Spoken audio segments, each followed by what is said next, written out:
everyone, welcome back to my channel. Hope you all are safe and doing good. तो last lecture में मैंने आपके साथ discuss किया था third normal form and BCNF. तो हम already one normal form, second, third and BCNF discuss कर चुके हैं. आज मैं आप लोग के साथ एक प्रोसेस डिस्कस करूंगी. अगर आपके सामने कुछ ऐसा क्वेश्चन आ जाए कि आपके पास ये रिलेशन है और आपको ये फाइंड आउट करना है ये कौन सी नॉर्मल फॉर्म में है, तो आप कौन से स्टेप फॉलो करो सो दैट आप टाइम भी बचा पाओ, आपकी एफिशिएंसी भी अच्छी और आंसर भी सही आए. तो कुछ शॉर्टकट्स और आप बोल सकते हो स्टेप्स हम डिस्कस करेंगे आज ये फाइंड आउट करने के लिए कि आपका जो रिलेशन है वो कौन सी नॉर्मल फॉर्म में है. अगर आपने अभी तक मेरी डीबीएमएस की प्लेलिस्ट चेक नहीं की है तो पहले आप वो वीडियोस देख लीजिएगा ताकि आपको थोड़ा बहुत हेल्प करें. आज का लेक्चर तभी समझ में आएगा तब आपको ये पता है कि कैसे हम कैंडिडेट की फाइंड आउट करते हैं और कौन से नॉर्मल फॉर्म में हम कौन सी डिपेंडेंसी की बात करते हैं. ये माइंड में क्लियर होगा, then only you can find out normalisation. तो शुरू करते हैं कौन से स्टेप हमने फॉलो करने हैं. तो सबसे पहले हमें करना क्या है, जो भी रिलेशन गिवन होगा उसकी कैंडिडेट की फाइंड आउट करनी है. तो सपोज करो हमें ये रिलेशन गिवन है, we have to find out candidate key of this relation. तो कैंडिडेट की कैसे फाइंड आउट करते थे हम लोग, मैं ऑलरेडी वीडियो अपलोड कर चुकी हूँ, आप जरूर चेक कर लीजिएगा. तो चलो सबसे पहला स्टेप क्या था कैंडिडेट की निकालने के लिए, जो भी हमारे राइट हैंड साइड है फंक्शनल डिपेंडेंसी पे हम उन पे एरो लगा देंगे. G, C, E, P and D. Remaining A B जो बचा उसका हम क्या निकालते हैं, क्लोजेस्ट सेट फाइंड आउट करते हैं. तो हम यहाँ ए बी का क्लोजेस्ट सेट फाइंड आउट करेंगे. तो अगर आप ए बी का क्लोजेस्ट सेट फाइंड आउट करोगे तो ए बी तो इंक्लूड होगा ही होगा, साथ में सी डी आ गया. अब सी से हम किसको ले आएंगे, ई को लेके आ सकते हैं. ठीक है, अब हमारे पास ई है, डी और ई की हेल्प से हम पी को लेके आ सकते हैं. Okay done. अब बी की हेल्प से, हमारे पास ऑलरेडी बी है, बी की हेल्प से हम जी लेके आ सकते हैं. क्या ये सारे के सारे एट्रीब्यूट्स को आइडेंटिफाई कर पाया ए बी? यस. तो जो ए बी है वो हर किसी एट्रीब्यूट को आइडेंटिफाई कर सकता है रिलेशन में. So A B is our candidate key. तो हमें ये पता चल गया कि ए बी हमारी कैंडिडेट की है. अब हमें ये डिस्ट्रीब्यूट करना है कि प्राइम एट्रीब्यूट कौन से हैं एंड नॉन प्राइम एट्रीब्यूट कौन से हैं. तो मैं फिर से रिपीट कर देती हूँ कि प्राइम एट्रीब्यूट क्या है, जो कि कैंडिडेट की का पार्ट है वो एट्रीब्यूट प्राइम एट्रीब्यूट है, और जो कैंडिडेट की का पार्ट नहीं है उन एट्रीब्यूट्स को हम नॉन प्राइम एट्रीब्यूट्स बोलते हैं. तो यहाँ अपने पास टोटल एट्रीब्यूट्स थे और हमने उनको डिवाइड किया prime attribute and non prime. तो हमारे पास कैंडिडेट की ए बी है, तो प्राइम एट्रीब्यूट कौन होगा, ए बी, और नॉन प्राइम जो रिमेनिंग है सी, डी, ई, पी और जी. ठीक है, हमने ये काम कर लिया. फर्स्ट स्टेप था कि कैंडिडेट की फाइंड आउट करो, वो कर ली. अब ये प्राइम और नॉन प्राइम हमें हेल्प करेंगे, वो हमने फाइंड आउट कर लिया. ठीक है, नेक्स्ट सेकंड स्टेप क्या बोलता है, for every functional dependency alpha tends to beta check alpha is super key और नॉट. जितने भी हमारे पास अल्फा हैं हम उन सभी अल्फा को ये चेक करेंगे कि क्या वो सारे के सारे सुपर की हैं. अगर हैं तो आप बोल दोगे कि the relation is in BCNF. देखते हैं, ये हमारे पास ए बी कैंडिडेट की है तो ये सुपर की भी होगा. ओके, ये सेटिस्फाई कर रहा है. But what about DE is not super key. So आप क्या बोल सकते हो कि ये बीसीएनएफ में तो नहीं है. अगर सारे के सारे अल्फा सुपर की होते तो हम ये बोलते कि this relationship is in BCNF, but ऐसा नहीं है. तो नेक्स्ट सिर्फ एक आपको कमी ढूंढनी है, सारे के सारे अल्फा होने चाहिए. एक नहीं है तो आप वही रुक जाओगे, सभी चेक करने की हमें जरूरत नहीं है. नेक्स्ट फिर बोल रहा है ये आंसर आ जाएगा बीसीएनएफ अगर सारे के सारे अल्फा सुपर की होंगे, बट अब नहीं थी situation, then otherwise go to step number 3. अब हम नेक्स्ट स्टेप नंबर 3 की तरफ मूव करेंगे. स्टेप नंबर 3 क्या बोल रहा है, for every functional dependency alpha tends to beta either alpha is super key और beta is prime attribute. Either alpha is super key और beta is prime attribute, then the relation is in 3NF. चलो check करते हैं. अब हमें इन जो remaining 4 थे इनमें से हमें कोई भी सुपर की नहीं मिली, तो सुपर की तो नहीं मिली, ये वाली कंडीशन तो मैच नहीं हुई. अब हम चेक करते हैं बीटा के बारे में. बीटा क्या होना चाहिए, प्राइम एट्रीब्यूट होना चाहिए. तो ये ऊपर वाला में चेक करने की जरूरत नहीं है, उसने ये सुपर की वाली कंडीशन सेटिस्फाई कर दी. उसके बाद नीचे चेक करते क्या हमारा पी प्राइम एट्रीब्यूट है. तो आप यहाँ चेक कर सकते हो P नॉन प्राइम में प्राइम एट्रीब्यूट नहीं है, तो हमें बीटा, सारे के सारे बीटा हमें प्राइम एट्रीब्यूट नहीं मिल रहे, यहीं पे हमें प्रॉब्लम आ रही है। इट मीन्स देखो ये क्या हो रहा है, non prime to non prime problem create हो रही है। इट मीन्स यहाँ पे ट्रांजिटिव डिपेंडेंसी है, और अगर ट्रांजिटिव डिपेंडेंसी है तो आप बोल सकते हो कि relation is not in 3NF। तो ये रिलेशन हमारा 3NF में भी नहीं होगा। फिर क्या करेंगे, अगर होता ऐसा तो आंसर आ जाता 3NF, otherwise go to step number 4। अब फोर्थ स्टेप में चलते। फोर्थ स्टेप क्या बोल रहा है, directly try to find out at least one partial dependency. अब हमें कोशिश करनी है ये फाइंड आउट करने की कि पार्शियल डिपेंडेंसी है कि नहीं। पार्शियल डिपेंडेंसी कहाँ होती है, prime to non prime partial dependency मिलती है हमें। अब हमारा यही टारगेट है, अगर हमें पार्शियल डिपेंडेंसी मिली तो हम क्या बोलेंगे, रिलेशन इज इन 1NF। अगर पार्शियल डिपेंडेंसी नहीं मिली then relation is in 2NF। वही बात बोली है कि if yes answer is 1NF means अगर पार्शियल डिपेंडेंसी है तो 1NF, otherwise answer is 2NF। That's it. ये हमें पूरी प्रोसेस लगानी है।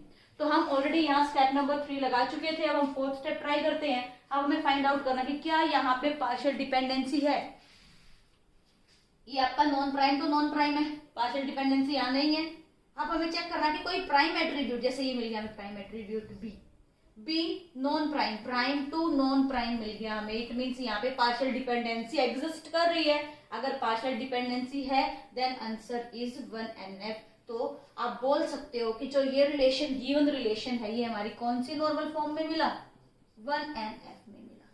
होप आपको क्लियर हो रहा होगा कैसे हम फाइंड आउट करते हैं, इन मेथड्स के थ्रू, इन स्टेप्स के थ्रू कैसे आप फाइंड आउट करोगे कि आपका रिलेशन कौन सी नॉर्मल फॉर्म में है। एक और क्वेश्चन ट्राई करते हैं। नेक्स्ट क्वेश्चन देखते हैं। तो यहाँ रिलेशन में अपने पास टोटल 5 एट्रीब्यूट है। सबसे पहला स्टेप हम क्या करेंगे, कैंडिडेट की फाइंड आउट करेंगे। तो कैंडिडेट की फाइंड आउट करने के लिए जो राइट हैंड साइड है उन पे हम मार्क कर देते हैं A B D। बचा कौन, CE। अब हमें CE क्लोजर फाइंड आउट करना है। तो CE क्लोजर क्या होगा, CE से हम D को डिराइव कर पा रहे हैं, D से हम B को डिराइव कर पा रहे हैं, और C से हम A को डिराइव कर पा रहे हैं। इट मीन्स हमें CE हर किसी एट्रीब्यूट तक लेके जा रहा है। तो आप बोल सकते हो CE इज कैंडिडेट की हियर। तो हमारी कैंडिडेट की आई CE। और प्राइम एट्रीब्यूट कौन हो जाएगा, C, E prime attribute. Non prime attribute कौन रहेंगे, रिमेनिंग A B D, ये आपके नॉन प्राइम एट्रीब्यूट रहेंगे। अब हमें फाइंड आउट करना है कि क्या हमारे पास सारे के सारे अल्फा सुपर की हैं। ये सारे के सारे अल्फा, ठीक है, ये कैंडिडेट की है, okay, this is also super key. D नहीं है, ई नहीं है, सॉरी सी नहीं है। It means we can say that it is not in BCNF। अब जिसमें हमारा अल्फा सुपर की नहीं आया उसमें हम क्या चेक करेंगे कि क्या बीटा प्राइम एट्रीब्यूट है। क्या बीटा प्राइम एट्रीब्यूट है, नहीं है। बी हमारा नॉन प्राइम एट्रीब्यूट है, तो आप बोल सकते हो कि ये 3NF में भी नहीं है। अब हमें चेक करना कि क्या यहाँ पे पार्शियल डिपेंडेंसी है। अब आप चेक करो कि कोई ऐसा एट्रीब्यूट है, प्राइम एट्रीब्यूट, जो नॉन प्राइम को डिराइव करने की कोशिश कर रहा है। बिल्कुल है, सी आपका प्राइम एट्रीब्यूट है और ए आपका नॉन प्राइम एट्रीब्यूट है। तो यहाँ पे prime attribute non prime attribute को डिराइव करने की कोशिश कर रहा है। इट मीन्स यहाँ पे पार्शियल डिपेंडेंसी एग्जिस्ट कर रही है। अगर पार्शियल डिपेंडेंसी होगी तो आंसर इज इन 1NF। तो ये जो रिलेशन था फॉर पर्टिकुलर फंक्शन डिपेंडेंसीज, सो ये रिलेशन कौन सी नॉर्मल फॉर्म में मिला हमें, फर्स्ट नॉर्मल फॉर्म में। नेक्स्ट इस एग्जांपल की तरफ मूव करते हैं। सेम वही कहानी, पहले कैंडिडेट की फाइंड आउट करेंगे। तो ABDE, ABDE हमें क्या मिले, राइट हैंड साइड मिले फंक्शनल डिपेंडेंसी के। अब बचा कौन, सी। अब आपको ये बात तो पता है कि सी क्लोजर से हमें कुछ नहीं मिलेगा, अकेला सी मिलेगा। तो नेक्स्ट क्या स्टेप रहेगा, नेक्स्ट स्टेप रहेगा कि जो सी है वो बाकी एट्रीब्यूट के साथ पेयर करके क्लोजर निकालेगा। तो अब हम सी को पेयर करेंगे ए के साथ, AC, then BC, then CD, then CE। इन चारों का क्लोजर फाइंड आउट करेंगे। AC क्लोजर, AC आ गया, उसके अलावा कुछ भी डिराइव नहीं कर पाया तो ये हमारे कैंडिडेट की नहीं बनी। देन बी सी से ए डी ई मिल गया, हमें सब कुछ मिल गया, ये हमारी कैंडिडेट की है। नेक्स्ट सी डी, देखो डी से हमें बी मिल गया, बी सी से जो रिमेनिंग थे हमें वो मिल जाएंगे। So C D is also candidate key. C E check करते हैं, सी ई से हमें कुछ नहीं मिलेगा तो ये कैंडिडेट की नहीं है। तो देखो मैं ये कैंडिडेट की फाइंड आउट करना बहुत स्पीड में लेके जा रही हूँ क्योंकि मैं ऑलरेडी इसको एक्सप्लेन कर चुकी हूँ अच्छे से। आप वो कैंडिडेट की वाली वीडियो जरूर चेक कर लीजिएगा। तो यहाँ अगर किसी को समझ नहीं आ रहा तो वो वीडियो पहले चेक कर लेना, क्योंकि यहाँ हमें कंक्लूड करना नॉर्मल फॉर्म कौन सी है। तो थोड़ा स्पीडली करा रही हूँ, ना समझ आए तो रिकमेंड करना वो वीडियो। आफ्टर दैट जो नहीं बने वो दोनों क्या करेंगे, पेयर करेंगे। ए सी ई पेयर किया, ए सी ई से हमें कुछ नहीं मिल पाया, हम यहीं रुक जाएंगे। तो हमें लास्ट में कैंडिडेट की कौन सी मिली, हमारे पास कैंडिडेट की 2 आई, B C and C D. It means prime attribute कौन होगा, बी सी और डी प्राइम एट्रीब्यूट है, नॉन प्राइम एट्रीब्यूट ए और ई नॉन प्राइम एट्रीब्यूट है। ठीक है, एक काम कंक्लूड कर लिए। अब हम चलते हैं सेकंड स्टेप में, जहां हमें ये चेक करना है कि क्या अल्फा सुपर की है। बी सी, बिल्कुल ये तो हमारा कैंडिडेट की भी है तो ये सुपर की तो होगी ही, तो ये तो सेटिस्फाई कर रहा है। But D is not super की, तो डी सुपर की नहीं है, हम बोल देंगे कि it is not in BCNF। Next हम चेक करेंगे, ये तो नहीं है हमारा सुपर की। ठीक है, अब हमें चेक करना है बीटा कि क्या बीटा हमारा प्राइम एट्रीब्यूट है। Yes, beta is our prime attribute. तो जो थर्ड नॉर्मल फॉर्म था उसका मैंने शॉर्टकट आपको बताया था, either alpha is super key और बीटा इज प्राइम एट्रीब्यूट। तो यहाँ बीटा हमें प्राइम एट्रीब्यूट मिल रहा है, यहाँ हमें ये सुपर की मिलती है।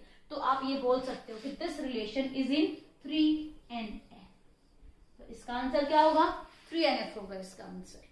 नेक्स्ट इस क्वेश्चन पे ट्राई करते हैं। यहाँ देखो कैंडिडेट की तरफ फाइंड आउट करोगे, हमारे राइट हैंड साइड सारे के सारे एट्रीब्यूट्स आ रखे, W, X, Y and Z। तो हमें करना क्या है, हर किसी एट्रीब्यूट को अलग अलग से लेंगे और उनका क्लोजर निकालेंगे। तो सबसे पहले हम किसका क्लोजर निकालेंगे, यहाँ पे W क्लोजर निकाल लेते हैं। After that X closure, then Y closure and then Z closure.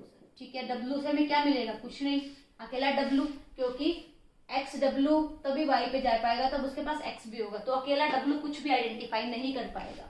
Then X, same situation, X भी कुछ भी डिराइव नहीं कर पाएगा, तो X भी हमारा क्या रहा, कैंडिडेट की नहीं बन पाया। देन Y से हमें X Z मिल रहा है। ठीक है, तो रहा कौन, W, तो Z से हमें W मिल रहा है। तो जो Y है वो हर किसी को आइडेंटिफाई कर पा रहा है एक रिलेशन में, सो Y इज कैंडिडेट की। नेक्स्ट Z से हमें W मिल रहा है। ठीक है, Z से हम W पे गए, बट आगे हमें कुछ भी नहीं मिल पाएगा क्योंकि Y तक जाने के लिए हमें W के साथ X चाहिए और X हमारे पास नहीं है, तो ये भी कैंडिडेट की नहीं बन पाई। तो वही सेम प्रोसेस हमें रिपीट करनी है, जो नहीं बन पाए वो एक दूसरे के साथ पेयर करेंगे ताकि वो मिलके कुछ काम कर पाए। चेक करते हैं, W किसके साथ आएगा, X के साथ, फिर W Z के साथ आएगा और उसके बाद X Z के साथ आएगा। तो ये 3 पेयर बनेंगे।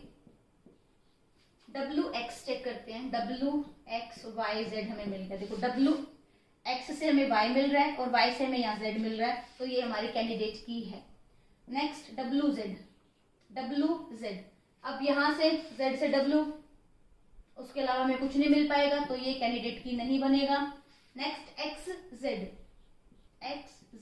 से मिल गया W, X W से मिल गया Y, तो ये भी हमारी कैंडिडेट की मिली। अब W Z अकेला रह गया, ये किसी के साथ मर्ज नहीं कर पाएगा, हम यहीं रुक जाएंगे। और यहाँ हमें टोटल 3 कैंडिडेट की मिली। कौन सी कैंडिडेट की मिली हमें, Y, then W X and then X Z, ये 3 कैंडिडेट की मिली। और मेरे प्राइम एट्रीब्यूट कौन बने, X, Y, Z and W. It means all attributes are prime attributes here. तो नॉन प्राइम में कौन है, कोई भी नहीं है नॉन प्राइम में। अब हमें फाइंड आउट करना है कौन सी नॉर्मल फॉर्म में है। सेम वही चीज सेकंड स्टेप पे जाएंगे, अल्फा चेक करेंगे कि क्या अल्फा सुपर की है। ये तो है, XW भी है क्योंकि हमारी कैंडिडेट की है, बट अकेला Z नहीं है, तो यहाँ प्रॉब्लम आई। इसकी वजह से क्या होगा, BCNF में नहीं होगा। अगर ये BCNF में नहीं है तो हम क्या करेंगे, either alpha is super key और बीटा इज प्राइम एट्रीब्यूट, तो W हमारा प्राइम एट्रीब्यूट है, यस है, तो ये रिलेशन हमारा किस में होगा, 3NF में होगा। होप आपको ये मेथड क्लियर हो रहा है कि कैसे हमें पूरी प्रोसेस लगानी है ये फाइंड आउट करने के लिए कि कौन सी नॉर्मल फॉर्म है, एक रिलेशन आपको किस नॉर्मल फॉर्म में मिल रहा है। तो अगर आपको ये मेरी वीडियो पसंद आई तो इसको लाइक शेयर जरूर कीजिएगा और मेरे चैनल को सब्सक्राइब जरूर करना। मैं ऑलरेडी ग्राफ थ्योरी की कंप्लीट वीडियो डाल चुकी हूँ, ग्राफ थ्योरी प्लेलिस्ट में जाकर के चेक कीजिएगा, वो आपको बहुत हेल्प करेंगी, DSSS एग्जाम के लिए भी हेल्प करेंगी और नेट तभी भी आगे एग्जाम होगा, अभी तो पोस्टपोन्डेड है, तब भी होगा, उस टाइम पे आपको बहुत हेल्प करेंगी। इनफैक्ट वहाँ मैंने प्रीवियस ईयर क्वेश्चन भी सॉल्व किए हैं साथ में। सिमिलरली मैं यहाँ पे भी जो नॉर्मलाइजेशन से जो क्वेश्चन आए वो आपके साथ डिस्कस करूंगी आने वाली वीडियोज में। तो तब तक के लिए थैंक यू सो मच।